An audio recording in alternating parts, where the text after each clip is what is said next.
A paz de Cristo para todos e para todas. Sejam muito bem-vindos ao canal Denis Pereira. É um prazer recebê-los aqui. Eu tenho alguns pedidos para fazer para você antes de iniciarmos a nossa aula de hoje. Primeiro é o seguinte: se você não é inscrito no canal, inscreva-se no canal. Isso é extremamente importante. Primeira coisa, vai lá agora, clica no botãozinho inscreva-se. Isso aí, muito obrigado. Você está ajudando de uma maneira grandiosa o canal ao se inscrever. Comente o vídeo, fale de onde você nos assiste, fale o que você está achando das aulas, faça perguntas, faça comentários, dê sugestões de novos vídeos. Você sabe que eu trabalho com liderança de jovens e de adolescentes, dando palestras, pregando. Então, comente aí os nossos vídeos, isso também ajuda a crescer o canal. Dê like, clica no joinha, isso também ajuda a crescer o canal. Compartilhe nos seus grupos de WhatsApp, no Facebook, no Instagram. Compartilhe o meu canal com todo mundo. É bênção para você. Quando você compartilha, quando você comenta, sabe o que você está dizendo? Que esse canal é bênção para você, que o conteúdo aqui é bênção para você. E se é bênção para você, compartilhe para abençoar mais pessoas, ok? Mais dois pedidos rápidos e a gente já começa a aula. O primeiro é: esse tempo é um tempo que nós precisamos nos ajudar, então eu preciso da sua ajuda. Primeiro, tem uma área para ser membro do canal. O que isso significa? Você patrocina o canal, ok?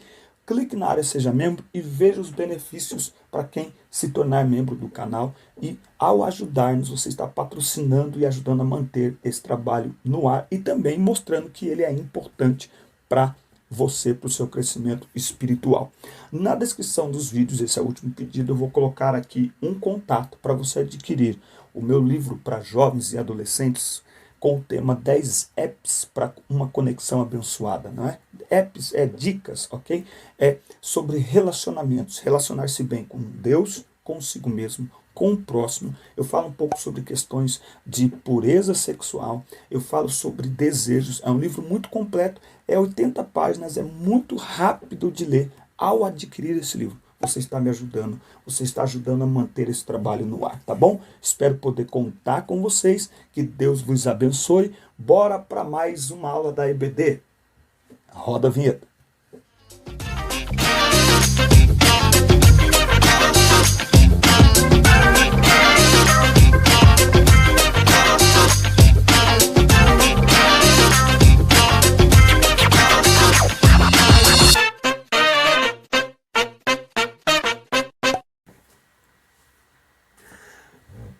Ok, chegando com a lição 1, classe dos juvenis, Jesus e o reino de Deus. Nós vamos estudar ao longo desse trimestre com este tema. A nossa revista tem esse tema, Jesus e o reino de Deus. Esta revista de juvenis é para mim uma revista maravilhosa, eu amo. Tenho alguns exemplares aqui que eu guardo, fora o que a gente tem aqui no computador também. Muito bem, a nossa primeira lição tem como tema Jerusalém e Galileia, as terras onde Jesus viveu. E o Verbo se fez carne e habitou entre nós, e vimos a sua glória como a glória do unigênito do Pai, cheio de graça e de verdade. João 1 e 14. A leitura bíblica em classe está em João, capítulo 2, versículos de 13 a 17, e João, capítulo 7, versículos de 1 a 8. Nesta lição faremos uma reflexão a respeito de dois lugares por onde Jesus passou grande parte de seu ministério, Jerusalém e Galileia, e como ele impactou a vida das pessoas que ali habitavam. Então, primeira coisa que a gente vai anotar, Jesus impactou a vida das pessoas. Diversas histórias foram vividas naqueles dias e muitas realidades foram transformadas. Jesus impactou a vida das pessoas e transformou realidades. Mas essa obra não foi fácil, pois as adversidades se somavam a cada dia. A nós, portanto, fica o desafio de ser bênção aonde pisar a planta dos nossos pés. Gravou aí? Jesus impactou a vida das pessoas e transformou realidades. Nós, como representantes de Cristo, precisamos pensar que, como seus seguidores, esse é o nosso desafio também, impactar a vida das pessoas e transformar a realidade delas com o poder da palavra de Deus. Muito bem. Tópico 1. Onde pisar a planta do seu pé? Foram apenas 33 anos, mas o mundo nunca mais foi o mesmo. Eu quero lembrar os irmãos também, que eu vou deixar aqui na descrição dos vídeos, alguns dados de uma conta minha. Se você desejar de patrocinar, doar alguma coisa, será um prazer receber a sua doação. Muito bem. Tópico 1 aqui da lição. Onde pisar a planta do seu pé? Foram apenas 33 anos, mas o mundo nunca mais foi o mesmo. Era simples, humilde, manso, amoroso e focado em uma grande missão. De quem falamos? De Jesus, o Verbo que se fez carne. Aonde Jesus ia, muitas transformações aconteciam. O coração era impactado, o doente era curado, o desanimado ganhava um brilho no olhar, e simples homens viravam pescadores de almas. Não tinha como conhecer Jesus e não ter a vida influenciada por ele. A mesma palavra dita muito tempo antes a Josué aplicou-se nos dias do ministério terreno de Jesus e continua válida para você. Se atentamente ouvirmos a voz de Deus, obedecermos seus mandamentos e cumprirmos os seus propósitos, ele nos abençoará. É importante para o ser humano permitir-se guiar por aquele que o criou. Então, Jesus, ele influenciou a vida das pessoas por onde ele passou. A presença de Jesus se fazia relevante em todos os lugares por onde ele passava. Jesus tinha um propósito. Quando Pedro tentou demovê-lo do seu propósito, Jesus o repreendeu. Eu gosto de um texto que está em João, capítulo 10, e que mostra atentamente que Jesus sabia qual era o seu propósito, estava focado. João, capítulo 10, versículo 17. Por esse motivo o Pai me ama, porque eu entrego a minha vida para retomá-la. Ninguém a tira de mim. Antes, eu a entrego de espontânea vontade. Jesus estava focado na sua missão. E por isso, a sua presença era relevante por onde ele passava. Isso nos mostra que, como cristãos, nós não podemos passar pela vida das pessoas sem impactar, sem transformar a vida das pessoas. Estamos falando aqui para adolescentes. Nós não podemos, por exemplo, estudar numa escola durante 10 anos e em nenhum momento ninguém ouvir falar de Jesus. Só que tem um detalhe. Primeiro, que não tem como conhecer Jesus e não ter a vida transformada por ele. Todo mundo que conheceu a Jesus teve a vida transformada por ele. Que conheceu. Não é quem andou atrás, não é quem viu, é que conheceu. Lembra de Zaqueu? Jesus chega na casa de Zaqueu. Jesus não fala nada. Mas Zaqueu, o encontro de Zaqueu com Jesus é tão extraordinário que Zaqueu diz: olha, Jesus, eu mudo de vida agora. Por quê? Porque é impossível ter um encontro genuíno com Jesus e não mudar de vida. Quem agora está em Cristo, nova criatura é. Muda de vida. Agora, a comunicação do Evangelho de Jesus não se dá apenas por palavras, mas por um comportamento coerente com aquilo que cremos. Então, muitas vezes, as pessoas não são impactadas com a presença de Jesus em nós, porque o nosso comportamento não é coerente com as palavras de Jesus. Outro detalhe, se você não fala de Jesus para ninguém, é porque o teu relacionamento com ele é raso demais para ser contado para alguém. Pense nisso. Jesus foi bem sucedido em seu ministério porque havia coerência entre o que ele falava e o que ele vivia. Atos 1:1 diz: fiz o primeiro tratado ao Teófilo acerca do que Jesus começou a fazer e a ensinar. Jesus fazia ensinando e ensinava fazendo. O evangelho, as palavras de Jesus eram coerentes com a sua prática, com o seu comportamento. É por isso que as pessoas, as multidões corriam para ouvi-lo e diziam: ele não fala como os fariseus, os hipócritas. Não, ele fala como quem tem autoridade. É porque Jesus gritava? É porque Jesus rodopiava quando ia falar, quando estava ensinando? Não, é porque eles viam que no dia a dia, aquilo que Jesus falava nos seus sermões, Jesus vivia na prática. Então, Jesus não veio para nos ensinar Jesus não veio para nos ensinar uma fé virtual. Não, é uma fé real e uma fé prática. Eu costumo chamar de fé 360. Nossa fé precisa ser manifestada em todos os ambientes. Escola, internet, entre os amigos, no emprego, na privacidade da internet, na privacidade do quarto. Todas as pessoas que tiverem contato conosco no dia a dia devem sentir o bom perfume de Cristo, sua presença e poder em cada atitude, palavra e pensamento. Nós vamos ler aqui 2 Coríntios, capítulo 2, versículo 15. Porque para Deus somos o aroma de Cristo para os que estão sendo salvos e mesmo para os que estão perecendo. Então, nós somos o bom perfume de Cristo entre os irmãos, na igreja e no mundo também lá fora, entre aqueles que não conhecem a Deus. Por isso que Paulo escreve também Filipenses capítulo 4, versículo 8, concluindo, caros irmãos, eu estou usando aqui King James atualizada, absolutamente tudo que for verdadeiro, tudo que for honesto, tudo que for justo, tudo que for puro, tudo que for amável, tudo que for de boa fama, se houver algo de excelente ou digno de louvor, nisso pensai. Tudo que aprendestes, recebestes, ouvistes e vistes em mim, isso praticai, e o Deus de paz estará convosco. Então, nós somos chamados para ser uma boa influência, porque nós somos influência, de qualquer forma nós somos, mas como cristãos somos chamados, assim como Jesus, para sermos uma boa influência em todos os ambientes por onde a gente passa, onde a gente estuda, nós somos chamados para ser uma boa influência. Tópico 2, Jerusalém, a cidade que condenou Jesus. Uma cidade central na narrativa bíblica, mas que se apresentou como um imponente palco de batalhas no ministério de Jesus. Quantas histórias por lá aconteceram desde os dias do rei Davi. Agora a cidade recebia em suas portas o grande rei, o filho do Deus vivo e o leão da tribo de Judá. Todavia essa mesma cidade fechava as suas portas ao filho de José e Maria. Aquele que veio trazer a salvação a toda a humanidade fora condenado pela cidade que o deveria receber de braços abertos. Mas ainda bem que não o recebeu. Uma grande verdade pode ser aprendida com esse exemplo. Nem sempre seremos bem recebidos ao levarmos as boas novas. Nem sempre a mensagem será prontamente aceita. Mas não devemos desanimar, pois estamos fazendo uma grande obra e não poderemos voltar atrás.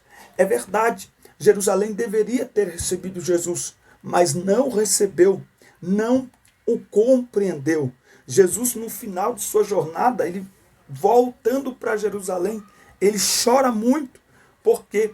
Porque Jerusalém estava jogando fora a grande oportunidade pela qual eles tanto esperaram durante o tempo.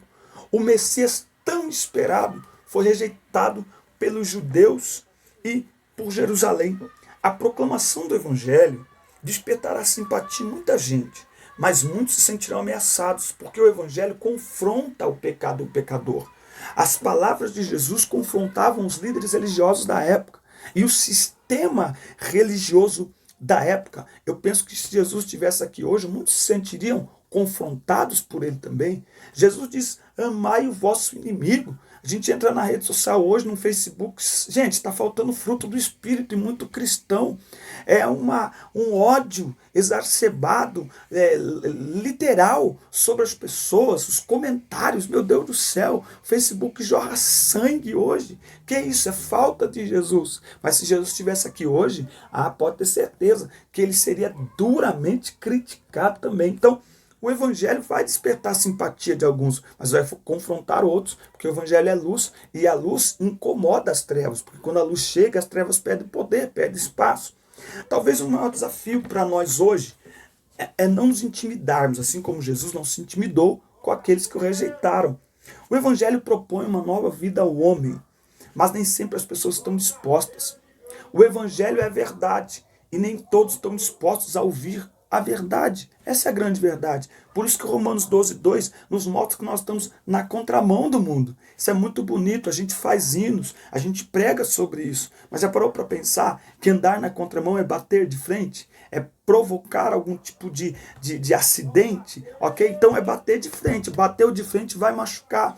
Então nós não podemos estar muito preocupados com aplausos. Eu estava comentando algo num grupo de WhatsApp esses dias. Nós temos que tomar cuidado para não nos posicionarmos de forma polêmica, para criar polêmica, mas também temos que tomar cuidado para não sermos omissos, para não sermos covardes e não nos posicionarmos. A grande realidade é essa. Sempre que nos posicionarmos pautados pela palavra de Deus, alguém vai se incomodar, alguém não vai gostar. Os valores do reino de Deus são incompatíveis com o estilo de vida mundano e carnal. Isso gera desconforto em muita gente. Olha o que a Bíblia tem. Bíblia aí para você fazer anotação, caderninho de anotação é bom, viu? Olha o que a Bíblia diz em Efésios capítulo 4, versículo 17. Sendo assim, eu vos afirmo e no Senhor insisto, para que não vivais mais como os gentios, que vivem na inutilidade de seus pensamentos. Eles estão com o entendimento mergulhado nas trevas e separados da vida de Deus por causa da ignorância em que vivem, devido ao embrutecimento, ao endurecimento do seu coração. Havendo perdido toda a sensibilidade, eles se entregaram a um estilo de vida depravado, cometendo com avidez toda espécie de impureza. Você acha que alguém está com o coração desse jeito, ele vai achar bonitinho a pregação do Evangelho? Não vai achar, porque o Evangelho confronta. Aliás, pregação do Evangelho confronta o pecado e confronta o pecador. A gente tem aí, por exemplo, ideologia de gênero, feminismo e tantos outros temas que toda vez que a igreja se posicionar vai gerar polêmica. A forma como a Bíblia trata esses e outros assuntos é completamente oposta ao que o mundo diz e a sociedade impõe. Então, nós estamos vivendo e devemos viver. Deus espera que a gente viva na contramão do mundo. Nós não somos chamados para viver na mesma direção que o mundo está, e andar na contramão vai gerar algum tipo de desconforto. Muito bem. O tópico 3, Galileia, a cidade onde Jesus iniciou o seu ministério. Eu vou lendo algumas coisas, fazendo alguns comentários, ok? Por isso que é importante o bloquinho de anotações. Como você está assistindo a aula aí, não deu para anotar? Volta ali o cursor do vídeo ali, faz a anotação, tá bom? Uma fase impressionante do ministério de Jesus se dá na Galileia. É um lugar onde pessoas simples e humildes puderam presenciar o quanto as palavras de Cristo eram poderosas e testemunhar os milagres e maravilhas que ocorriam naqueles dias, em contraste com a imponência de Jerusalém. A Galiléia era uma região de cidades de menor expressão econômica, socialmente desvalorizada e com pouca influência política. Olha o lugar onde Jesus escolheu começar o seu ministério, mas quando você lê a história da igreja, é interessante notar que tudo isso foi estratégico para expansão da igreja primitiva depois. Mas é um lugar sem expansão, sem expressão econômica, socialmente desvalorizado e com pouca influência política. Isso para mostrar que Deus, ele é aquele que usa as pequenas coisas, as coisas insignificantes. Enfim, um lugar curioso para alguém iniciar um ministério que transformaria o mundo inteiro. Você vai fazer um shopping center ou até mesmo uma igreja hoje em dia, muitos estão procurando o quê? As grandes metrópoles, lugares de muita gente e tal. Não, ele foi para um lugar pequeno, para um lugar insignificante. Talvez a Galiléia fosse uma região onde, pelos sofrimentos e pouca relevância para Jerusalém, as pessoas estavam mais abertas a uma mensagem de renovo. Após as tentações do deserto, Jesus se dirige à Galiléia e uma série de maravilhas começa a chamar a atenção de muitos. Os milagres de Jesus, eles não salvam, mas eles atraíam as pessoas para a pregação do Evangelho. Por exemplo, no seu Sermão do Monte, ele foi pregado ali com lições práticas para a nossa vida espiritual, para muita gente, para uma multidão muito grande que foi lá para ouvi-lo, tá certo? E muitos milagres ele realizou ali. E interessante lembrar, os milagres não salvam, mas atraem as pessoas para a mensagem do Evangelho e confirmam a pregação do Evangelho. Não o Evangelho, mas a pregação do Evangelho. Ela é confirmada pela manifestação de milagres. E esses sinais seguirão os que crerem. Ide por todo mundo, pregai o Evangelho a toda criatura. Quem crer e for batizado terá salvo, quem não crer será condenado. E estes sinais seguirão os que crerem. Em meu nome expulsarão demônios, falarão novas línguas, pegarão em serpentes. Se beberem alguma coisa mortífera, não fará dano algum. Imporão as mãos sobre os enfermos, eles serão curados. Por que Deus não tem feito mais? Porque nós não estamos tomando posse da palavra. Ele diz, em meu nome expulsarão demônios. Em meu nome curarão enfermos. Em meu nome. É no nome de Jesus que coisas extraordinárias aconteceram e continuam acontecendo. Desse pequeno lugar, Jesus impactou o mundo. Já no início do ministério de Jesus, ele mostra para que ele veio. E talvez, por isso que é interessante ele começar num lugar tão depreciado, tão insignificante. Por quê? Porque é exatamente para esse tipo de gente que ele veio. Mateus 11, 28. Vinde a mim todos que estáis cansados de carregar pesadas cargas, e eu vos darei descanso.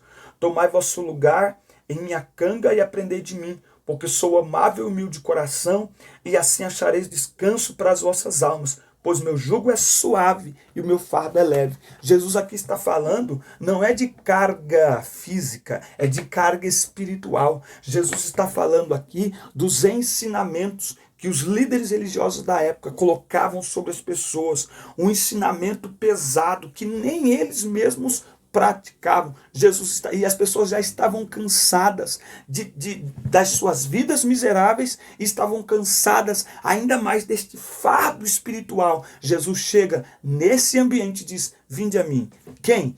Todos que estão cansados e oprimidos, e eu vos aliviarei. Assim como Jesus, devemos anunciar a sua palavra aos carentes, perdidos, angustiados, pois as pessoas muitas vezes se tornam mais sensíveis à mensagem do Evangelho do que aquelas que são mais abastadas.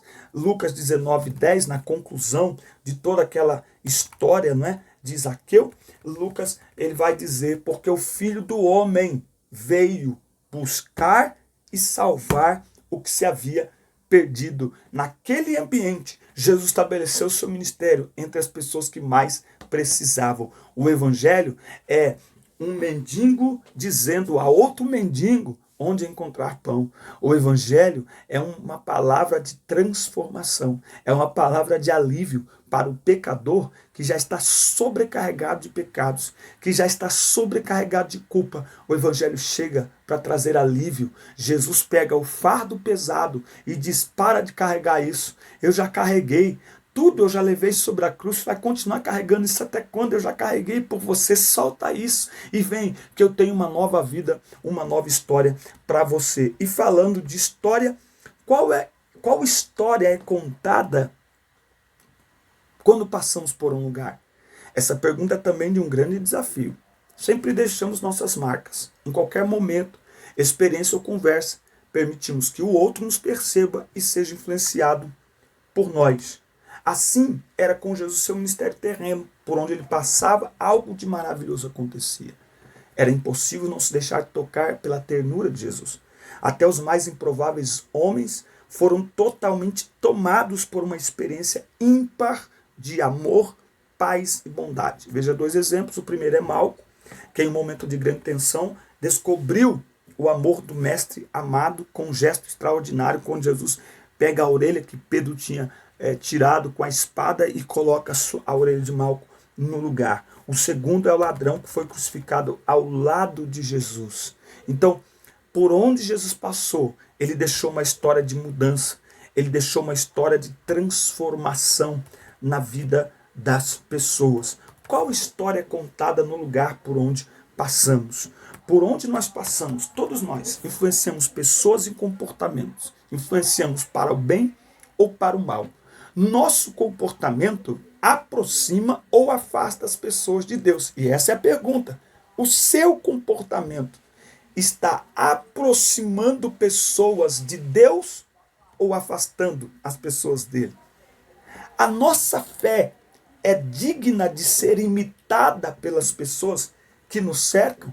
Será que podemos dizer, como Paulo, sejam meus imitadores, como eu sou de Cristo? É isso o que Deus espera de mim e de você.